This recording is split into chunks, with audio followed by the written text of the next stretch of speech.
right, hey, now let's walk through the weekend that was for Mississippi State because they added some commitments through the portal. A lot of names. Starting to be a lot of names, and I guess let's start with a name that is familiar in Mississippi. That's McKalen Pounders, or Mac Pounders, who transfers from Memphis. He was graded very, very highly as an offensive lineman this year at the University of Memphis. So originally committed to Mississippi State, flipped to Ole Miss.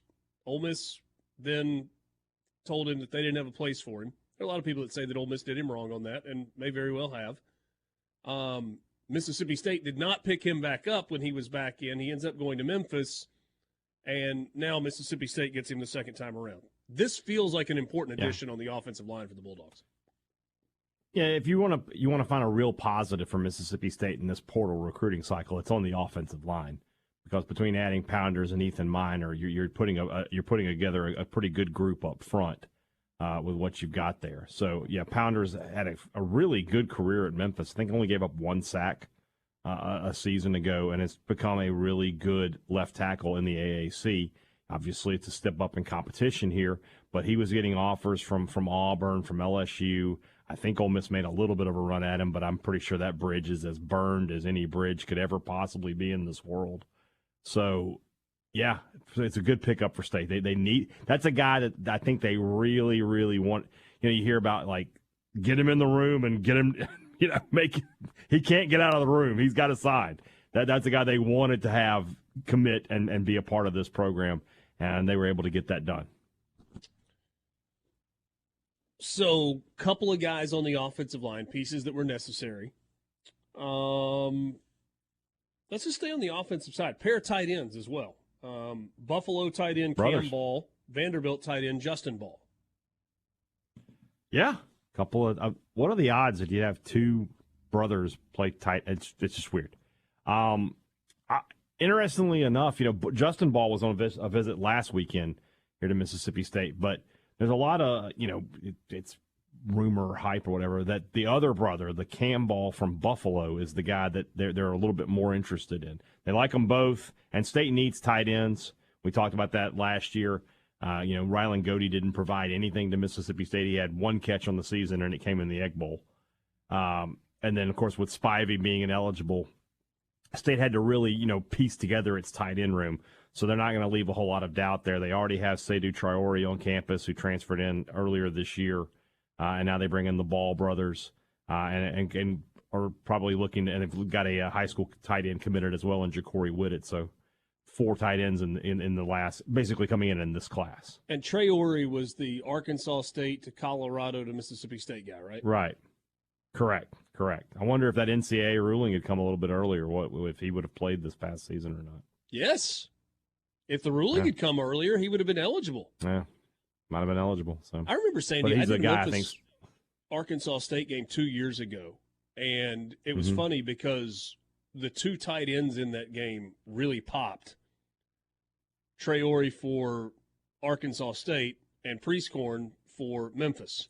And now 2 years later, Traore is going to be in a Mississippi State uniform, and Prieskorn will be in his second season in an Ole Miss uniform. Yeah.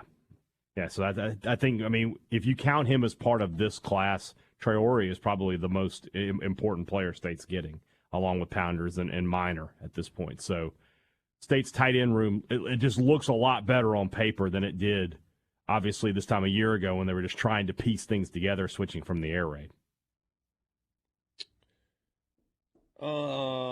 Pounders saying he would have been at Mississippi State 2 years ago had it not been for the clowns at Ole Miss.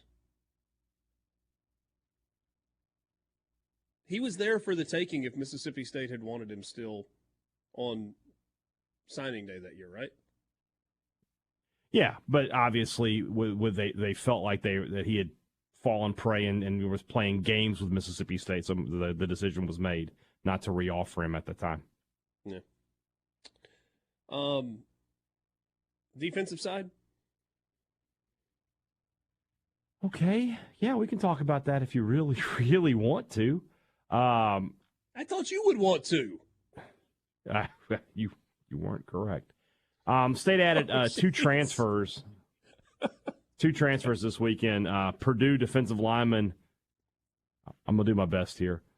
Suleiman Kapaka and Memphis cornerback Trey Wright, both have committed to Mississippi State.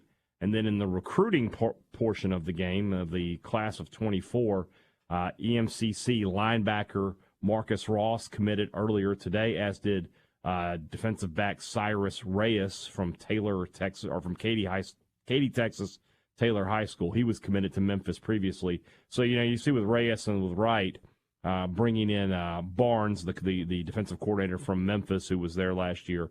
Obviously, he likes those guys. He's high on them, and they'll be part of State's class for this year. I feel like the folks at Memphis generally don't like Ole Miss. That might be changing. It's like Mississippi State that's kind of rating the Memphis. They don't like State either. They don't like State either. But, I mean, that's an interesting thing, isn't it? The idea that you're rating Memphis's roster to get SEC football players. I mean, with Pounders, I feel like you're okay, and I think other SEC teams offering him the number that did kind of bears that out. But these defensive guys, State has not done a great job in the portal defensively, considering the amount of playing time they have to offer. I'm assuming there's a connection here because Matt Barnes, the former defensive coordinator at Memphis, now on staff at Levy. I mean, is that the natural tie? I think so. I think that it is, but they may just like him.